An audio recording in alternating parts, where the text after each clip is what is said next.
ఇలాంటి ప్రవర్తన మనలో కలుగునట్లు దేవుని వాక్యం పుట్టిస్తుంది.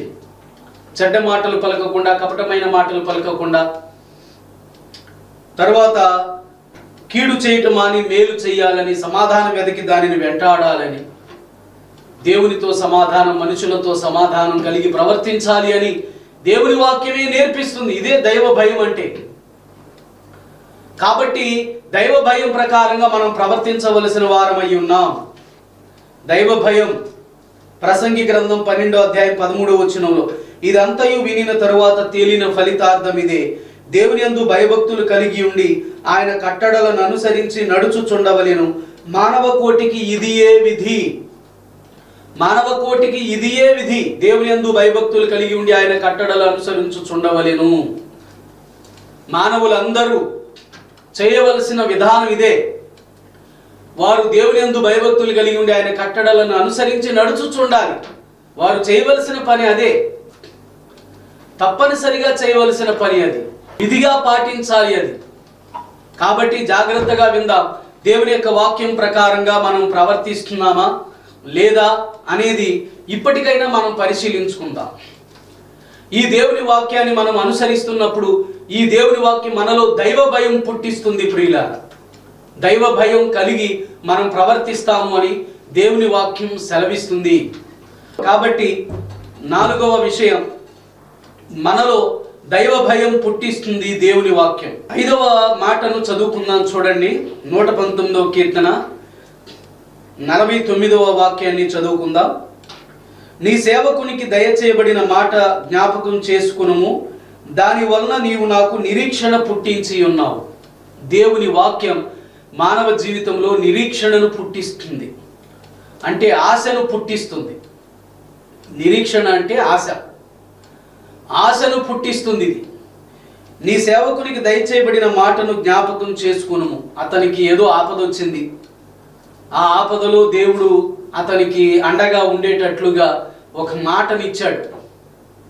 ఆ మాటను నువ్వు జ్ఞాపకం చేసుకో, దాని వలన నీవు నాకు నిరీక్షణ పుట్టించి ఉన్నావు అని అంటున్నాడు భక్తుడు. ఆ కష్టములో, ఆ ఆపదలో, ఆ శత్రువు దాడిలో అతను ఆశ కోల్పోతున్నప్పుడు దేవుడు మాట సెలవిచ్చాడు. ఆ మాట అతనికి నిరీక్షణ పుట్టించిందట. ఆ మాట అతనిలో ఆశను పుట్టించింది. అతని జీవితంపై ఆశ పుట్టించింది. అతని భవిష్యత్తుపై ఆశ పుట్టించింది. అతడు అంతమంది పోతానని అనుకున్నట్టున్నాడు, ఓడిపోతానని అనుకున్నట్టున్నాడు, అతని జీవితం అగమ్య గోచరమని అనుకున్నట్టున్నాడు.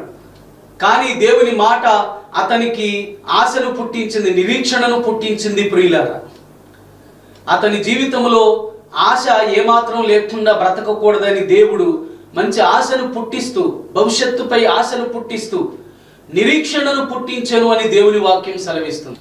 దేవుని వాక్యం మనలను వదిలిపెట్టదు. దేవుని వాక్యం మనలను అగమ్య గోచరంలోనికి వెళ్ళిపోనివ్వదు. అర్థం కాని బ్రతుకును బ్రతకనివ్వదు. ఓటమి పాలవనివ్వదు. భయము చెందనివ్వదు. కంగారు పడిపోనివ్వదు. ఆ దేవుని వాక్యం మన జీవితంలో గొప్ప ఆశను పుట్టిస్తుంది. ఆశ మనకు పుడితే ఆశగల ప్రాణాన్ని ఆయన తృప్తిపరుస్తాడు. దేవుని వాక్యం సెలవిచ్చేది అదే.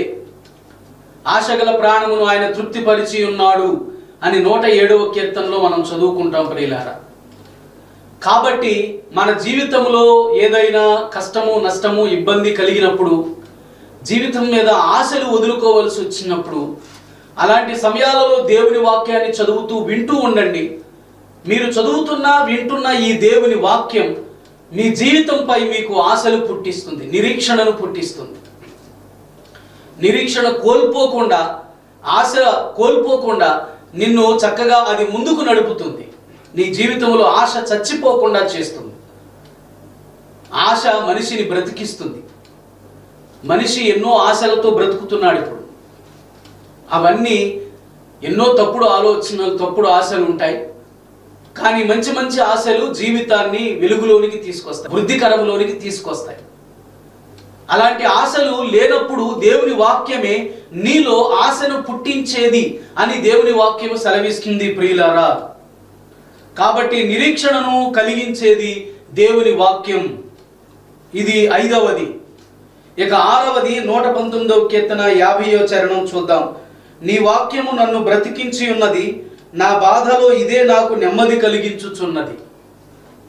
మానవ జీవితంలో ఎన్నో కష్టాలు, ఎన్నో శ్రమలు, ఎన్నో ఆపదలు, ఎన్నో ఇరుకులు, వీటన్నిటి చేత కలవరం, తొందరపాటు, విచారం మనిషికి నెమ్మది లేకుండా పోతుంది. కానీ నా బాధలో ఇదే నాకు నెమ్మది కలిగించుచున్నది అని దేవుని వాక్యం సెలవిస్తుంది. అతనికి బాధ కలగటానికి ఎన్నో కారణాలు. ప్రమాదం కారణమై ఉండొచ్చు, ఆపద కారణమై ఉండొచ్చు, శ్రమ కారణమై ఉండొచ్చు. బాధ కలగటానికి ఏ కారణమైనప్పటికీ ఆ అన్ని కారణాలలో బాధ నుండి నిన్ను విడిపించి నెమ్మది పుట్టించేది దేవుని వాక్యం. నీ హృదయంలో తొందరపాటు లేకుండా, కలవరం లేకుండా నెమ్మదితో నీ హృదయాన్ని నింపేది దేవుని వాక్యం. కాబట్టి దేవుని వాక్యాన్ని మనం అనుసరించాలి. మనం ఖచ్చితంగా చదవాలి, దానిని వినాలి, నేర్చుకోవాలి. వింటున్నా చదువుతున్న దేవుని మాటలు మన బాధలో మనకు నెమ్మదిని పుట్టిస్తాయి, నెమ్మదిని కలిగిస్తాయి. మనము ఏ తొందరపాటు నిర్ణయాలు తీసుకోకుండా, ఏ కలవరంతో కృంగిపోకుండా, కుమిలిపోకుండా ధైర్యంగా కొనసాగునట్లు ముందు మన గుండెలో నెమ్మదిని పుట్టిస్తుంది దేవుని వాక్యం. ఆ బాధ మనలను కృంగతీయకుండా నెమ్మదిని పుట్టిస్తుంది దేవుని వాక్యం. ఆ బాధ మనలను జయించకుండా నెమ్మదిని పుట్టిస్తుంది దేవుని వాక్యం. ఆ బాధలో మనము సద్దుమణిగిపోకుండా, అలా కూర్చుండిపోకుండా, బోర్ల పడిపోకుండా ముందుకు కొనసాగునట్లు ముందు నెమ్మదిని పుట్టిస్తుంది దేవుని వాక్యం. నీ జీవితం అంతా, నీ హృదయం అంతా నెమ్మదితో నిండిపోతుంది ప్రియులారా. అంత గొప్ప కార్యం చేస్తుంది అని దేవుని వాక్యం సెలవిస్తుంది. కాబట్టి ఈ దేవుని వాక్యాన్ని ఎప్పుడూ చదువుతూ వింటూ ఉండండి, దానిని అనుసరిస్తూ ఉండండి. అప్పుడు ఖచ్చితంగా విన్నది, నేర్చుకున్నది అనుసరించే ఈ దేవుని వాక్యం నీకు ఎన్ని బాధలు వచ్చినప్పటికీ అన్ని బాధలలో నెమ్మదిని కలిగిస్తుంది. నెమ్మదితో నీ జీవితం నిండిపోయేలా చేస్తుంది. కాబట్టి జాగ్రత్తగా విందాం. దేవుని యొక్క వాక్యం మన హృదయ తలంపులకు, మన హృదయ ఆలోచనలకు నెమ్మదిని కలిగిస్తుంది. మన జీవితానికి నెమ్మదిని కలిగిస్తుంది. ఏ తొందరపాటు నిర్ణయాలు తీసుకోకుండా అది నెమ్మదిని కలిగిస్తుంది. విచారం ఎక్కువైపోకుండా అది నెమ్మదిని కలిగిస్తుంది. కాబట్టి నెమ్మది లేని వారు ఎవరైనా సరే దేవుని యొక్క వాక్యాన్ని మనం అనుసరిస్తూ ఉంటే దేవుని యొక్క వాక్యమే మన జీవితంలో నెమ్మది కలిగిస్తుంది. ఈ 119వ కీర్తన 165వ చరణాన్ని చదువుకుందాం. నీ ధర్మశాస్త్రమును ప్రేమించు వారికి ఎంతో నెమ్మది కలదు, వారు తూలి తొట్టిల్లుటకు కారణమేమీయూ లేదు. నీ ధర్మశాస్త్రమును ప్రేమించువారు అంటే చెప్పిన మాట వినేవారు. ఒకడు నన్ను ప్రేమించిన ఎడల నా ఆజ్ఞలు గైకొనును అని యోహాను సువార్త 14వ అధ్యాయంలో మనం చదువుకుంటాం. కాబట్టి జాగ్రత్తగా వినండి. మనము ధర్మశాస్త్రమును ప్రేమించుట అంటే ధర్మశాస్త్రం చెప్పినట్లుగా నడుచుట. ఎవరు ధర్మశాస్త్ర ప్రకారం నడుస్తారో వారికి ఎంతో నెమ్మది కలదు అని దేవుని వాక్యం సెలవిస్తుంది. ఎందుకు అంటే వారు మంచిగా ప్రవర్తిస్తారు, ధర్మశాస్త్రం ప్రకారం న్యాయ విధానంలో ప్రవర్తిస్తారు, ధర్మానుసారంగా ప్రవర్తిస్తారు. అలా ప్రవర్తించేటప్పుడు నెమ్మదే తప్ప తొందరపాటు, కలవరం అనేది ఉండదు. వారు సరిగా ప్రవర్తిస్తారు కాబట్టి వారి జీవితానికి ఎంతో నెమ్మది ఉంటుంది. ఈ దేవుని వాక్య ప్రకారం ప్రవర్తించేటప్పుడు ఎన్నో బాధలు కలుగుతున్నా ఆ బాధలు మనలను జయించకుండా, ఆ బాధలు మనలో విచారం పెంచకుండా, మనల్ని కృంగిపోకుండా దేవుని యొక్క నెమ్మది మనలను ఆవరిస్తుంది. కాబట్టి ఈ దేవుని వాక్యం మనకు నెమ్మదిని పుట్టిస్తుంది అన్న మాట మనం ఇంతవరకు ధ్యానం చేశాం ప్రియులారా. ఇది 6వ మాట. 1 నడతను శుద్ధి చేస్తుంది, 2 ఆలోచన చెబుతుంది, 3 బ్రతికిస్తుంది, 4వది దైవ భయం మనలో పుట్టిస్తుంది, 5వది నిరీక్షణను మనలో పుట్టిస్తుంది, 6వది నెమ్మదిని మనకు కలిగిస్తుంది. ఇప్పుడు 119వ కీర్తన 52వ చరణం చూద్దాం. యెహోవా పూర్వకాలం నుండి ఉండిన నీ న్యాయ విధులను జ్ఞాపకం చేసుకునుము, నేను ఓదార్పు నొంది తిని. చూడండి, పూర్వకాలం నుండి ఉండిన నీ న్యాయ విధులను జ్ఞాపకం చేసుకుని నేను ఓదార్పు నొంది తిని. నీ న్యాయ విధులను, దేవుని వాక్యానికి పెట్టబడిన ఇంకొక పేరు న్యాయ విధులు, దేవుని వాక్యాన్ని అతడు జ్ఞాపకం చేసుకుని ఓదార్పు నొందాడట. దేవుని వాక్యాన్ని జ్ఞాపకం చేసుకుంటే బాధలో ఓదార్పు వస్తుంది. మానవ జీవితంలో ఓదార్పు లేని రోజులు ఎన్నో ఉంటాయి. మన జీవితంలో ఎన్నో ఓదార్పు లేని రోజులు గడుపుంటాం. ఈ ఓదార్పును మనుషులు కలిగించడానికి చూస్తారు, కానీ చాలాసార్లు మనుషులు వాటిని మనలో పుట్టించలేరు. వారి మాటలతో ఓదార్పును పుట్టించలేరు, వారి ప్రయత్నాలతో ఓదార్పును మనలో పుట్టించలేరు, మనలను ఓదార్చలేరు. ఉదాహరణకు యాకోబు, ఆదికాండంలో యాకోబు యోసేపు చనిపోయాడు అన్న వార్త విన్నప్పుడు అతని కుమారులు కుమార్తెలు అందరూ ఓదార్చడానికి చూస్తుంటే అతడు ఎవరి మాటల చేత ఓదార్పు నొందనొల్లకపోయేను అని మాట చెప్తుంది. తర్వాత అతడు ఓదార్పు నొందాడు. ఎలా అంటే దేవుడే ఓదార్చాడు అతన్ని. ఏ మానవ మాట అతని బాధల నుండి విడిపించి అతనిని ఓదార్చలేకపోయింది. చివరికి దేవుడే అతనిని ఓదార్చాడు ప్రియులారా. అలా మానవ మాటలు నీ బాధలలో, నీ కష్టాలలో, నీ ఇరుకు ఇబ్బందులలో, నీ అప్పుల బాధలలో, నీ సమస్యలలో నీకు ఓదార్పు కలిగించలేకపోవచ్చు. కానీ దేవుని వాక్యం మాత్రం నువ్వు జ్ఞాపకం చేసుకుంటే, దేవుడి వాగ్దానాలను జ్ఞాపకం చేసుకుంటే, దేవుని యొక్క వాక్యాన్ని నువ్వు జ్ఞాపకం చేసుకుంటే నీకు వెంటనే ఓదార్పు కలుగుతుంది అని దేవుని వాక్యం సెలవిస్తుంది. ఎందుకంటే అది నీలో భయాన్ని తొలగిస్తుంది, వాగ్దానం చేస్తుంది, ధైర్యాన్ని పుట్టిస్తుంది. కాబట్టి నువ్వు ఓదార్పు పొందుతావు. నీ జీవితంలో దేవుడు చేసే కార్యాలేంటో అది తెలియచేస్తుంది. కాబట్టి నువ్వు ఓదార్పు పొందుతావు. దేవుని వాగ్దానాలు ఎంత బలమైనవో అప్పుడు నీకు తెలిసొస్తాయి. కాబట్టి ఆయన శక్తి మీద విశ్వాసం నీకు కలుగుతుంది. కాబట్టి నీకు ఓదార్పు కలుగుతుంది. ఈ ఓదార్పు నీలో పుట్టించేది ఈ దేవుని వాక్యమే అని దేవుని వాక్యం సెలవిస్తుంది ప్రియులారా. ఈ దేవుని వాక్యమే నీలో ఓదార్పు పుట్టించేది. ఇది 7వ మాట. 8వ మాట 119వ కీర్తన 82వ వచనం చదువుతున్నాను చూడండి. నన్ను ఎప్పుడు ఆదరించదవో అని నా కన్నులు నీవిచ్చిన మాట కొరకు కనిపెట్టి క్షీణించుచున్నవి. నన్ను ఎప్పుడు ఆదరించదవో అని నా కన్నులు నీవిచ్చిన మాట కొరకు కనిపెట్టి క్షీణించుచున్నవి. అంటే దేవుని మాట మనుషులను ఆదరిస్తుంది. అందుకే నీవెప్పుడు ఆదరించదవో అని నా కన్నులు నీవిచ్చిన మాట కొరకు కనిపెట్టి క్షీణించుచున్నవి. కనిపెట్టి కనిపెట్టి కనిపెట్టి క్షీణిస్తున్నాయి నీ మాట కోసం అని. అంటే ఆ మాట ఎందుకు? ఆ వ్యక్తిని ఆదరించటానికి. దేవుని వాక్యం మానవ జీవితాన్ని ఆదరిస్తుంది అని దేవుని వాక్యం సెలవిస్తుంది ప్రియులారా. మనము రోమాపత్రిక 15వ అధ్యాయం 4వ వచనాన్ని మనం చదువుకుందామండి. ఏలయనగా ఓర్పు వలనను లేఖనముల వలని ఆదరణ వలనను మనకు నిరీక్షణ కలుగుటకై పూర్వమందు వ్రాయబడినవన్నీ మనకు బోధ కలుగు నిమిత్తము వ్రాయబడి ఉన్నవి. పూర్వమందు వ్రాయబడి ఉన్నవన్నీ మనకు బోధ కలుగు నిమిత్తం అంటే ముందు లేఖనముల వలని ఆదరణ వలన మనకు నిరీక్షణ కలుగుటకై. లేఖనముల వలని ఆదరణ అన్న మాట ఇక్కడ చూడండి. లేఖనముల వలన ఆదరణ కలుగుతుంది అని రోమాపత్రిక 15వ అధ్యాయం 4వ వచనంలో చదువుతున్నాం. ఈ లేఖనాలు, ఈ దేవుని వాక్యం నువ్వు చదివినప్పుడు, నువ్వు వింటున్నప్పుడు నీకు ఆదరణ కలిగిస్తుంది. నీ బాధలో, నీ శ్రమలో, నీ వేదనలో ఎంతో నెమ్మదిని కలిగిస్తుంది ప్రియులారా. ఇది ఎంత గొప్ప ఆదరణ ఎందుకు కలుగు చేస్తుంది దేవుని యొక్క వాక్యం, దేవుడు అని అంటే కొరింథీయులకు రాసిన 2వ పత్రిక 1వ అధ్యాయం 4వ వచనం నుంచి చదువుతున్నాను.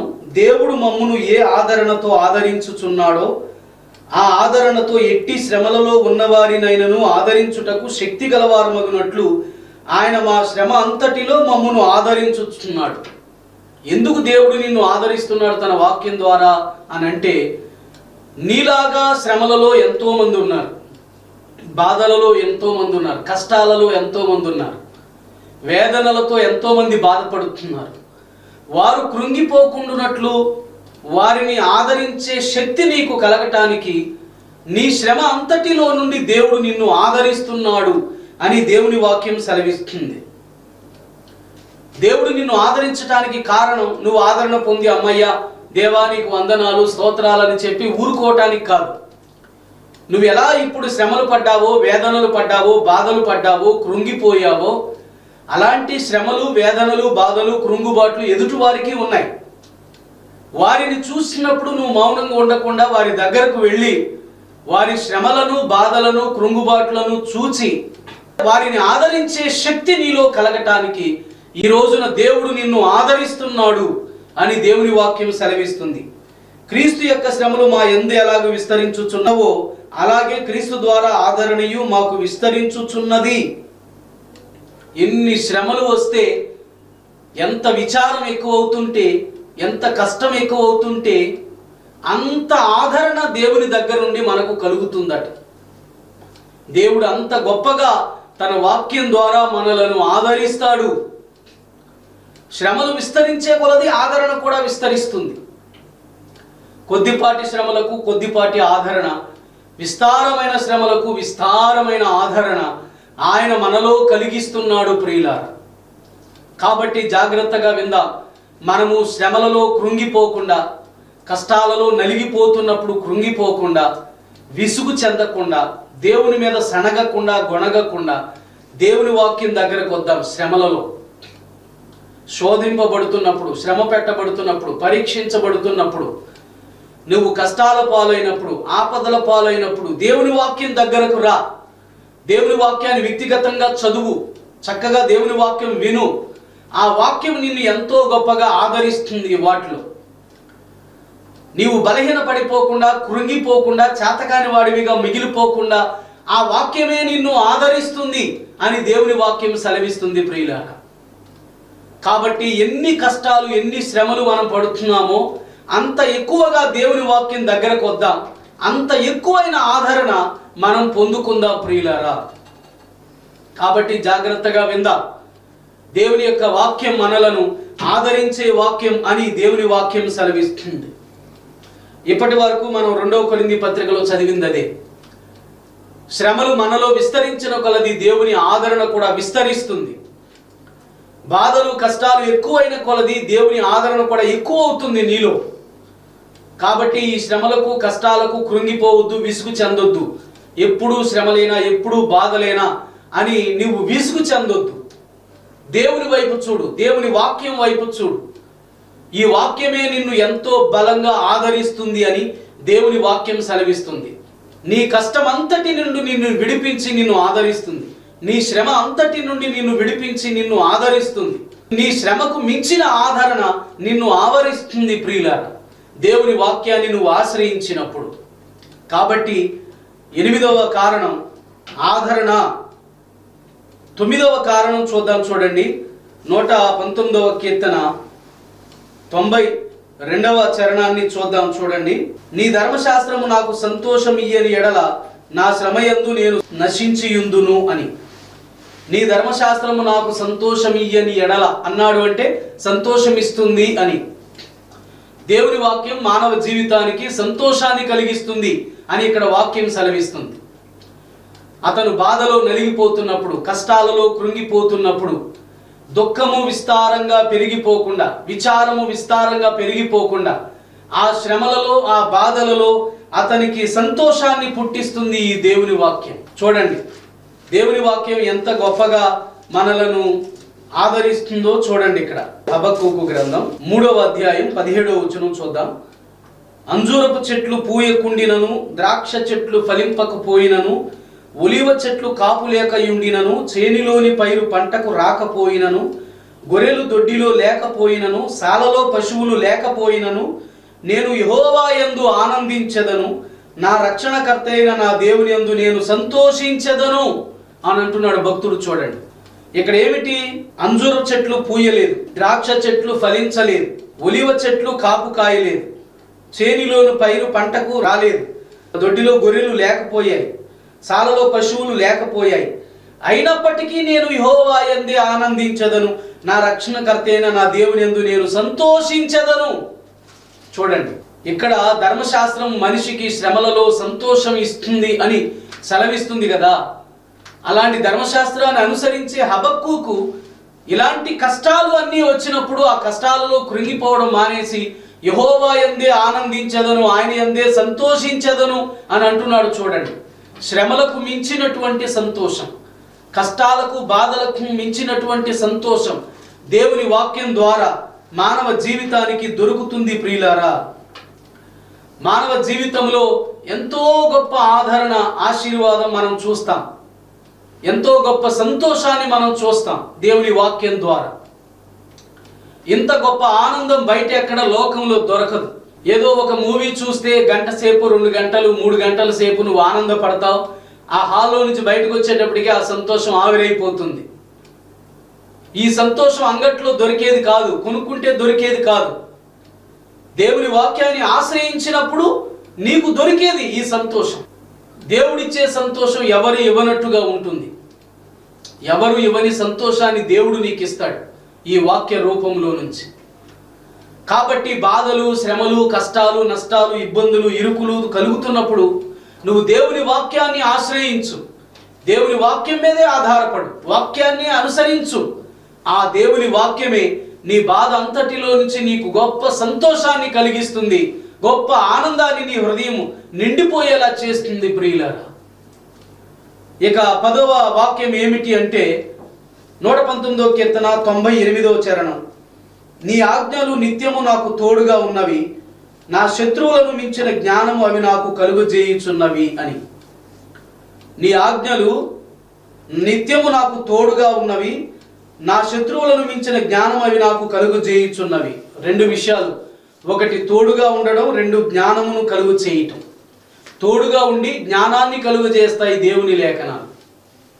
నీవు ఒంటరిగా ఫీల్ అవుతున్నప్పుడు దేవుని మాట నీకు తోడుగా ఉంటుంది. దేవుడి సన్నిధి నీతో పాటు ఉన్నట్లుగా నీకు గుర్తు చేస్తుంది దేవుని మాట.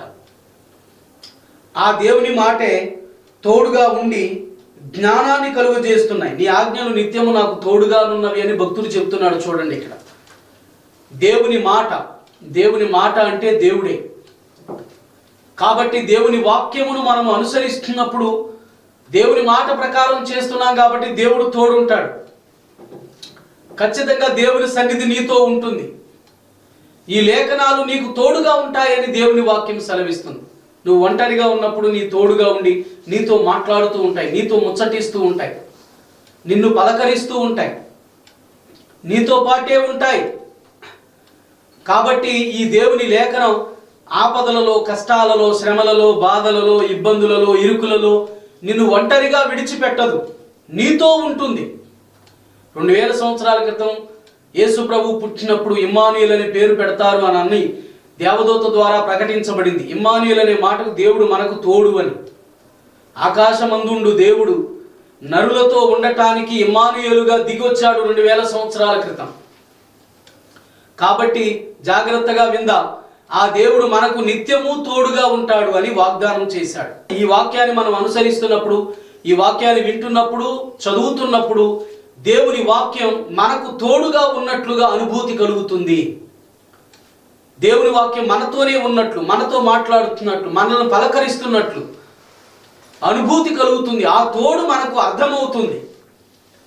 అది మనలను ధైర్యపరుస్తుంది. దేవుని వాక్యం ఒంటరితనంలో నీకు తోడుగా ఉండి నిన్ను ధైర్యపరిచేది దేవుని వాక్యం. తరువాత శత్రువులను మించిన జ్ఞానము కలుగజేస్తుంది అని దేవుని వాక్యం సెలవిస్తుంది. చూడండి, శత్రువులను మించిన జ్ఞానం. శత్రువులు మనలను పాడు చేయాలని ఎన్నో పన్నాగాలు పన్నుతారు. వాళ్ళను మించిన జ్ఞానం నీకు పుట్టినప్పుడు వారి ఎత్తులకు పై ఎత్తు వేస్తావు నువ్వు, వారి ఎత్తులను చిత్తు చేస్తావు నీవు. అందుకు దేవుని వాక్యం నీకు ఉపయోగపడుతుంది. శత్రువులను మించిన జ్ఞానం నీకు కలుగజేస్తుంది దేవుని వాక్యం. అప్పుడు వారి పన్నాగాలలో నువ్వు చిక్కిపోవు, నువ్వు పడిపోవు, నీవు ఉద్ధరించబడతావు దేవుని వాక్యం ద్వారా. వారి చేతిలో చిక్కుకుండా తప్పించుకోవటానికి నీ జ్ఞానాన్ని ఉపయోగించుకునేలా నీకు జ్ఞానాన్ని కలిగిస్తుంది ఈ దేవుని వాక్యం. 119, 130లో చదువుతున్నాను చూడండి. నీ వాక్యములు వెల్లడి అవుట తోడనే వెలుగు కలుగును, అవి తెలివి లేని వారికి తెలివి కలిగించును అని. నీ వాక్యము వెల్లడి అవుట తోటనే వెలుగు కలుగును, అవి తెలివి లేని వారికి తెలివి కలిగించును, శత్రువులకు మించిన జ్ఞానం పుట్టించును అని దేవుని వాక్యం సెలవిస్తుంది. శత్రువు కలిగించిన ఆపదలో నువ్వు తెలివి తక్కువగా ఉంటే నీకు తెలివిని కలిగించేది దేవుని వాక్యం. నువ్వు తెలివిగా ఏది చేయొచ్చు, ఏది చేయకూడదు, ఎక్కడికి వెళ్ళొచ్చు, ఎక్కడికి వెళ్ళకూడదు అని నీకు జ్ఞానోదయం కలిగించేది దేవుని వాక్యం. నువ్వు ఎలా ప్రవర్తించాలి, ఎలా ప్రవర్తించకూడదు అని నేర్పించేది దేవుని వాక్యం. కాబట్టి జాగ్రత్తగా విందాం. నిన్ను శత్రువు తరుముతున్నప్పుడు, సమస్యలే ఎన్నో శత్రువులు, అపవాదే శత్రువు అని దేవుని వాక్యం చెప్తుంది. అపవాది అనే శత్రువు నిన్ను తరుముతున్నా, శ్రమలు, సమస్యలు, కష్టాలు అనే శత్రువులు నిన్ను తరుముతున్నా, వాటి అన్నింటిపైన జ్ఞానోదయం నీకు కలగాలి అంటే నువ్వు దేవుని వాక్యాన్ని అనుసరించి తీరాలి, ఆశ్రయించి తీరాలి. అప్పుడు శత్రువులకు మించిన జ్ఞానం నీకు కలుగు చేస్తుంది దేవుని వాక్యం. తెలివి లేని వారికి అది తెలివి కలిగించునని దేవుని వాక్యం సెలవిస్తుంది. కాబట్టి ఆ సమస్యలలో, ఆ కష్టాలలో, ఆ ఇబ్బంది ఇరుకులలో ఎలా ప్రవర్తించాలో నీకు జ్ఞానం వచ్చినప్పుడు నువ్వు ఆ రీతిగా ప్రవర్తించి వాటి నుండి బయటపడగలుగుతావు. కాబట్టి దేవుని యొక్క వాక్యాన్ని అనుసరించు. దేవుని వాక్యాన్ని మనం అనుసరించినప్పుడు 11వ మేలు ఏమిటి అంటే మనకు తోడుగా ఉండి మనకు జ్ఞానోదయం కలిగిస్తుంది. ఇక 11వది 119వ కీర్తన 105వ చరణం చూద్దాం. నీ వాక్యము నా పాదములకు దీపమును, నా త్రోవకు వెలుగునై ఉన్నది. అది దీపమై త్రోవ చూపుతుంది. దేవుని వాక్యం అది దీపమై త్రోవ చూపుతుంది. ఎందుకని త్రోవ చూపవలసిన అవసరత అని అంటే, సామెతల గ్రంథం 2వ అధ్యాయం 13వ వచనంలో, అట్టివారు చీకటి త్రోవలలో నడవవలని యథార్థ మార్గములను విడిచిపెట్టెదరు అని. యథార్థ మార్గాలను మనం విడిచిపెట్టి చీకటి త్రోవల్లో నడుస్తున్నాం, పాప మార్గములో, చీకటి మార్గములో నడుస్తున్నాం. అందులో త్రోవ తెలియట్లేదు, గోతులు గొప్పులు ఎలా ఉన్నాయో, ఎటు దారి ఉందో తెలియట్లేదు. కానీ దేవుని యొక్క వాక్యాన్ని మనం అనుసరించినప్పుడు ఈ వాక్యము దీపముగా ఆ చీకటి త్రోవలో వెలుగును చూపుతూ దారి చూపుతుంది. మన మార్గం సజావుగా చక్కగా సాగిపోవటానికి, చక్కగా ముందుకు ఎదిగిపోవటానికి, గోతులు గొప్పులన్నీ చూసుకుంటూ చక్కగా సాగిపోవటానికి ఈ దేవుని వాక్యం దీపముగా దారి చూపుతుంది, వెలుగుగా దారి చూపుతుంది. నీ దారిలో ఏమీ అడ్డు లేకుండా నువ్వు సజావుగా చక్కగా నీ పాదం ఇరుకున పడకుండా నువ్వు చక్కగా నడిచి పరిగెత్తుకుంటూ వెళ్ళిపోయేటట్లు నీకు వెలుగుగా ఈ వాక్యము దీపమై వెలుగును చూపించి నీ దారిని చూపిస్తుంది. ప్రియులారా, చీకటి త్రోవల్లో ఇక నువ్వు ఇబ్బందిగా నువ్వేం సాగు. చీకటి త్రోవల్లో నీకు వెలుగు పుట్టించి ఆ దారిని వెలుగుమయం చేస్తుంది దేవుని వాక్యం. కాబట్టి జాగ్రత్తగా విందాం. ఇంతవరకు కూడా దేవుని యొక్క వాక్యాన్ని 11 పాయింట్లు మనం నేర్చుకున్నాం. మన జీవితంలో దేవుని వాక్యం చేసే కార్యాలు ఏమిటి అంటే, మన నడతను శుద్ధి చేస్తుంది, ఆలోచనను చెబుతుంది, బ్రతికిస్తుంది, దైవ భయం పుట్టిస్తుంది, నిరీక్షణను పుట్టిస్తుంది, నెమ్మది కలిగిస్తుంది, ఓదార్పు కలిగిస్తుంది, ఆదరణ కలిగిస్తుంది, సంతోషం ఇస్తుంది, తోడయుండి జ్ఞానాన్ని ఇస్తుంది, దీపమై త్రోవ చూపుతుంది. ఇలాంటి దేవుని వాక్యాన్ని జాగ్రత్తగా గైకొనాలి అని 119వ కీర్తన 4వ చరణంలో మనం చదువుకున్నాం. వాక్యాన్ని విడిచిపెట్టకుండా జాగ్రత్తగా అనుసరించినప్పుడు ఇన్ని ప్రయోజనాలు మన జీవితంలో, ఇన్ని కార్యాలు దేవుని వాక్యం జరిగించి మన జీవితాన్ని సజావుగా సాగేలా చేస్తుంది. కాబట్టి మనం వాక్యాన్ని అనుసరిస్తూ ఈ ఇన్ని ప్రయోజనాలు పొందుకుందాం. దేవాది దేవుడు మన జీవితానికి అట్టి కృపను దయచేయునుగాక. ఆమేన్. ప్రార్థన చేస్తున్నాం. ప్రేమగల మా తండ్రి, పరిశుద్ధుడు అయిన దేవ, ఈ సమయమందు దేవుని వాక్యం మా జీవితాలలో చేసే కార్యాలను గురించి ధ్యానం చేశాం. ధ్యానం చేస్తున్న ప్రతి వారు కూడా నీ వాక్యం పట్ల శ్రద్ధ కలిగి దానిని చదివి విని అనుసరిస్తూ ఆ వాక్యం చేసే కార్యాలను జీవితంలో అనుభవిస్తూ ముందుకు సాగేలా చేయమని యేసునామం పేరట ప్రార్థించి అడిగి వేడుకుంటున్నాం మా పరమ తండ్రి. ఆమేన్. అందరికీ వందనాలండి.